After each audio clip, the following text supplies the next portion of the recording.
I'm Dawn Wisher. And I'm Katie Metz. And this is How to Teach College.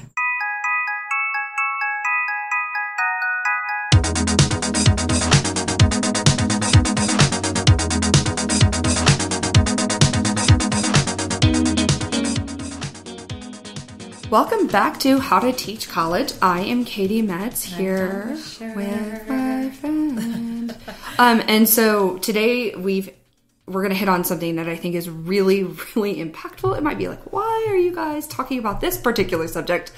And that is that it's flu season and it's coronavirus season. And so we are finding ourselves 3.5 weeks into the semester, and now we're changing all the rules. We are. So we've talked in here about having that syllabus and being transparent and whatever your attendance policy may or may not be, outlining all of that, but yet finding, we're fifth of the way, still at the front of the semester, but enough that whether it be sickness or other things that are coming up for our students or for us, that we have to adapt is the name of the game. Right. So how do we adapt to circumstances kind of out of our control, but also stay true to the core of our class and really without rewriting our syllabus? Mm-hmm. So today, Dawn and I wanted to talk about 3 different instances that we've had recently. The first one is a student who has a visual impairment that Dawn is working with to adapt without fundamentally changing her class.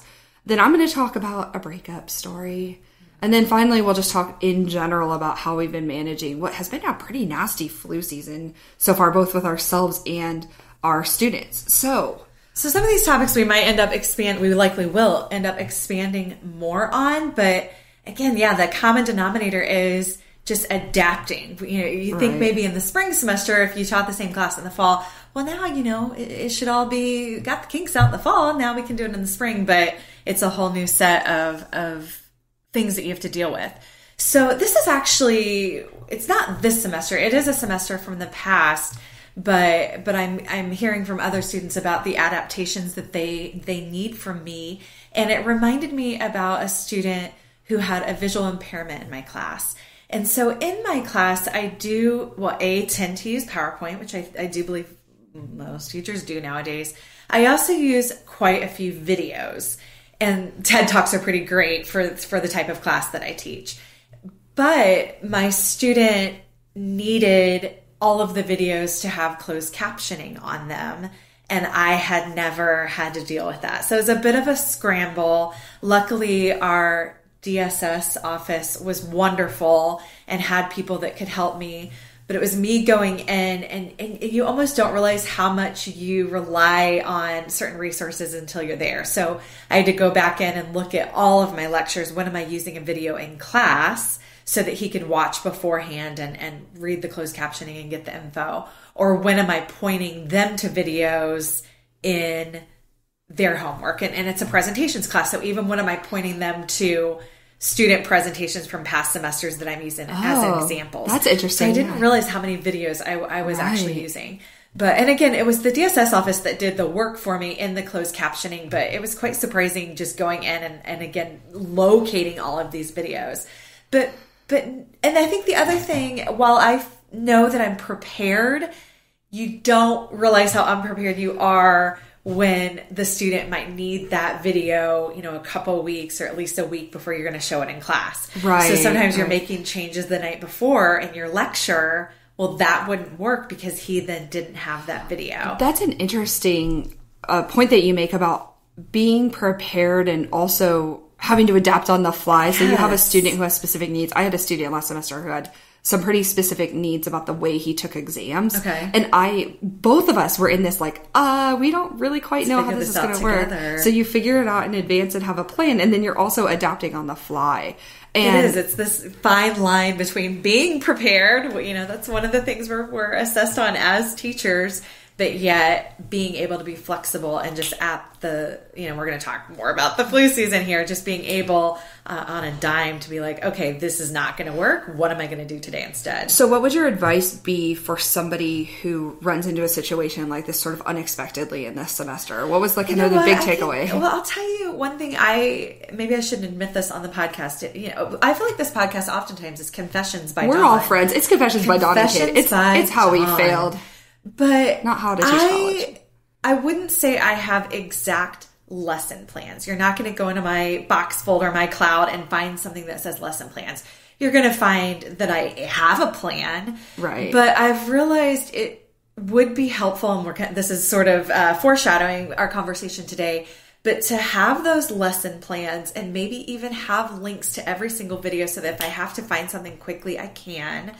And then also to have the backup plan so that if I don't have class that day, or if YouTube took that video down. So I think just about having a plan A and a plan B and everything that you would need if someone else has to jump in and take the class for you. And for me, it really was sort of scrambling just because I had sort of always used those resources and had never had a student in that situation. But it was a good lesson of I really need to have a database of all of these resources in case there's a student who can't utilize them the way that I do. That's a really good point about just sort of having a toolbox of stuff, for lack of an Excel spreadsheet, for lack of a smart term, that you can choose from, just so that you're like, okay, this didn't work. Okay, it sounds like you might need something slightly different than this. And it's like you teach for 10 years plus and you're still learning new things every day. So that kind of leads into our second piece of this, which is the bad breakup. Yes. I had an interesting situation pop this past week. And just a quick refresher for you, new semester, I have a very relaxed attendance policy. I ask my students to be in class for 8 of 10. I have 10 quizzes. They have to be there for 8, or they drop 2. So however many they want to be in. But I'm not a formal attendance taker. And I think a lot of that is because I want people to stay home when they're sick. We'll get to that in our third point. What I didn't realize is that it allows students some unexpected flexibility when it comes to personal situations. Of course. And we'll talk later on in this series of podcasts about how we deal with personal days, what happens if you just need a mental health day. But in this situation, I unexpectedly got an email this past week from a student who I kind of noticed she wasn't in class. She sits in the front. And it was just a thank you so much for your attendance policy. My lack thereof attendance policy. Lack of attendance policy. Your flexibility. I yes, think flexibility. The way she framed it. Thank you. Just went through a bad breakup, long-term relationship, and I don't know what to do. And I just have needed to stay in bed for a few days. And that actually, I was like, whoa, well, you're welcome. Let me put that in my student feedback. Right. But it definitely brought up a really key point, which is that I personally feel like we don't need to ask a ton of questions about why students aren't in class. Right. Sometimes people lie, and sometimes people come to class and they shouldn't. But dealing with that this semester, kind of having to go, okay, I know I need to break the rules a little bit, but how do I adapt to a situation that's very much rooted in mental health, and maybe potentially an ongoing but not quantifiable situation. Yes. In your syllabus, you don't put, in the event that your boyfriend of 5 years breaks up with you, and you need to stay in bed for 3 days, here's how you make up work. Right. So I approached it by offering to have a conversation with her, telling her that she took me up on it. We sat down and had coffee. And basically what it ended up being was, look, you aren't going to be your best if you're forcing yourself to do all of these things along the way. So do what you can, take what you need to do, and then when you feel ready to get back into the world, we'll catch up. So let's do what you need to do to stay afloat, but don't worry about falling too far behind in my class because we'll make it happen. I had no idea what I was going to say there because I had never been in that situation before. If you're in the profession, this is a story if you're looking at the profession, then hear us saying no one prepares you for the mental health or just the personal problems and questions that come up. And a lot of empathy, or a little empathy, goes a long way. Yeah. I'm thinking, I know that Katie and I do talk a lot about our undergraduate students. I do teach an online MBA class where the students are, they have families and they're just working their day-to-day jobs. They're traveling, and then they're trying to do their work on the weekends. And so it may be something like Wi-Fi isn't working where they are. Oh, or I'm interesting. thinking back to when I taught at a community college, I would have students that had other problems or other things that I just had to take into consideration. So again, maybe they were work, or maybe they had kids at home, and I've been a bit of a single parent with my husband being out of the country for a while. So knowing what that's like to have to be a single parent and doing all of this. So we do have to kind of still, again, it's that dance, that fine line of what do we absolutely have to do for you to pass the course and get what you need to out of it, but have that empathy of, wow, I mean, stuff just starts to hit when you're 18, whether it be parents are getting sick, or the breakups, or just who am I, figuring out your identity. There's a lot that our students are going through. It's really weird you say that, because when I was sitting there having coffee with this student of mine, I just looked her dead in the eyes and I was like, you are in your early 20s and that kind of sucks. Yeah. So your early 20s are tough in so many ways. You're thinking about getting a job.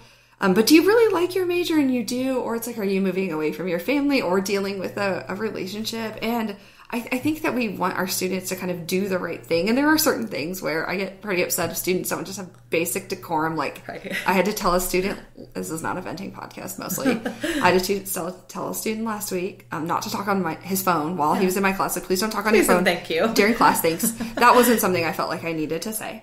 But on the other side of that, we really have to think about how much is going on. And not that our classes aren't important, but I think the most important thing students could take from us as humans is, this is life. This is a human thing. And thank you for being honest. I want my students to be able to say, I had a bad breakup, rather than pretending like she had the flu or that something wasn't going on, because then I can really help to better adapt to her situation. Exactly. Granted, on the fly, but relationship advice 101. But I guess this is part of teaching how to teach college, is that you're going to have students who have personal situations that come up unexpectedly, and they've never navigated this before. Right. So that kind of leads us to the third point, which is this constant thing we're navigating. Oh goodness. And that's the flu. So quick backstory: about a year ago, IU, Indiana University, decided to implement a campus-wide in Bloomington policy that the health center here was no longer writing routine doctor's notes to identify that they saw a student. So you bring a doctor's note to class, all that says is the student put one big toe in the health center and doesn't say anything. So I don't want to debate that piece of it. Which we used to take it. Yeah, we used to take it. We don't have it. So of course, that's changed our conversation. The spirit of the conversation is still there, but the actual physical document is not there. My students have a lot of pressure from a variety of angles to attend class and to do things come hell or high water, no matter what. And on Thursday, I was feeling a little salty, and I had 4 students email me that day that they had the flu and couldn't come to my class. This is just the people who disclosed that they were sick, not that I don't have an attendance policy like I mentioned. And I finally, my 2:30 class, I stood up and I said, listen, I just want to remind you all that you have to be here for 8 quizzes. You get to drop 2. And outside of that, I don't have an attendance policy. Here's why. If you feel like you need to be at the health center right now, rather than sitting in my class, why are you in here? You're getting other people sick. You're spreading germs. You are not your best. I was going to say, you're probably not present. You're really actually not present out of the class. Awful, and I feel sad struggling that I'm seeing to stay awake. Yeah, you're struggling to stay awake. It's distracting me because you're coughing or you're struggling to stay awake. And I know that sometimes we have to teach our students this necessity of like, suck it up and go. I had a cold a couple weeks ago and I sucked it up and went to class, but it wasn't like a deadly airborne contagious. Right. Don't teach class. Rule 1, don't teach class with a fever. And also, I think I just want to punch this topic a little bit more. Is you don't know what people around you are experiencing from a health perspective. So, for example, if somebody has an autoimmune disorder in your class, my brother did 2 years of college with cancer, and he didn't look necessarily like he had cancer, but he did. His immune system is suppressed because he's going through chemo. If somebody sits next to him with a cold in class, he's going to literally have to go to the hospital. I was pregnant 2 different semesters. With my 2 daughters, you went through the same thing. Yes. Please don't come to my class with mono. No. And so, but how do we adapt to that? I have the flu, but attendance is important. I have a speech. coronavirus might hit Bloomington. And one thing we mentioned is having that backup plan. I know you're going to share a resource, but having that backup plan so that if somebody needs to physically come in and help run your class, they have everything they can to do that. Great Or point. if it is, a day that you just decide we're not meeting face to face, what are some ways that we can meet online? Or what are some resources that you can still get? Or what are some work that you can work ahead on? Lots of options there. Right. I've started posting my slide decks in full before the week. So I usually post about a week in advance for my 300 level classes. And the only thing that's missing is the answers to the example problems we do in class, but literally everything else is on there. And I do that for a variety of reasons. One reason doesn't relate to this topic, but it's just that I want students to read ahead. And that slide deck is easier than reading the chapter. But another thing is, if people feel like they are under the weather or just can't get out of bed today for a mental health reason or whatever it may be, or unexpectedly stuck out of town, that they already have the basic, the baseline resource they need.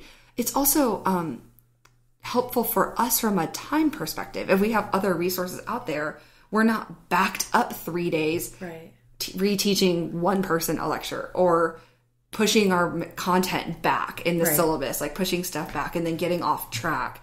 And I just think that that's a really important thing for us all to be thinking about right now, is like that we're going to have to adapt. And how can we encourage our students to stay healthy, come to our class healthy, and make them feel like they are performing to our expectations while also able to kind of stay abreast of the topic without getting everybody else in the room sick. Right. I'm really sensitive about this subject. Well, especially right now. I think everybody had a rough January, rough start to the semester. Even though we're not affiliated with IU, even though we both teach here, I know sometimes I will find amazing resources at other universities, but we would like to share a resource that we have at IU. So if you are with Indiana University or maybe want to join us, you can check it out. But also if you're at other universities, you could definitely find some interesting information. So the resource is called Keep Teaching. It's keepteaching.iu.edu. I'll actually post this in the show notes. And basically what this is just a fly sheet, a very basic principles, strategies, resources page for assistance when we have to take a class off campus or online, depending on the way you think about it, with minimal notice. Whether that's we get snowed in. The University of Utah was closed yesterday or has been closed the last couple of days. So they got like this crazy snowstorm that's never happened at this time of year. Flu outbreak, just the flu goes around or pink eye goes around and you want to keep students away. Your personal life getting the best of you, a family emergency that keeps... Those little toddlers that are little petri dish toddlers. Your husband's been out of the country for a while. Anything that is going to cause you to have to make a shift in plans quickly, this page provides a lot of resources to keep the class running. And it has some pretty cool components to it. It links to our technology services support center. It links to our teaching and learning centers. And it also gives a forum for us to discuss, to kind of brainstorm with our colleagues, actions we might take in an event of an unexpected disruption. I think this resource I learned from Michael Maroney, our director of Facet, has been up for a while, but they're really pushing the knowledge of it now that the coronavirus is not just in the U.S., but is looking like it's not going to stop spreading. We've had a significantly elevated flu season. So if your university has something like this, or I would check to see if your university has something like this, use this page. It would still be a good general space for you to get some ideas about what happens when there's a prolonged disruption of meeting in class. Or if you know that your students are starting to sort of drop like flies from a flu outbreak. So think about ways you can... teaching doesn't mean standing up in the classroom and dying in front of your students every day. It's keeping the momentum going in some capacity. Being able to adapt. Yeah, absolutely. So I think we're going to talk more about this topic as we move on this semester, accessibility fundamentals and also just kind of mental health things. So I just want to remind you, as we talk about this is how we teach college, Follow us on Facebook. Look for us on LinkedIn. Oh, and Instagram. And Insta. We're very Instagrammable. We're very Instagram forward. We have lots of show notes for you. So if you haven't done that already, and we know you all love us, start following us on social media. Love you too. Give us some feedback. Tell us how we should teach college better. So, Dawn, it's been a great time getting back into the studio with you. And it's been good. We're learning. And this isn't just about chit-chatting with all of you. We're learning so much by chatting with one another. So being, always learning, always adapting. That's how you teach college.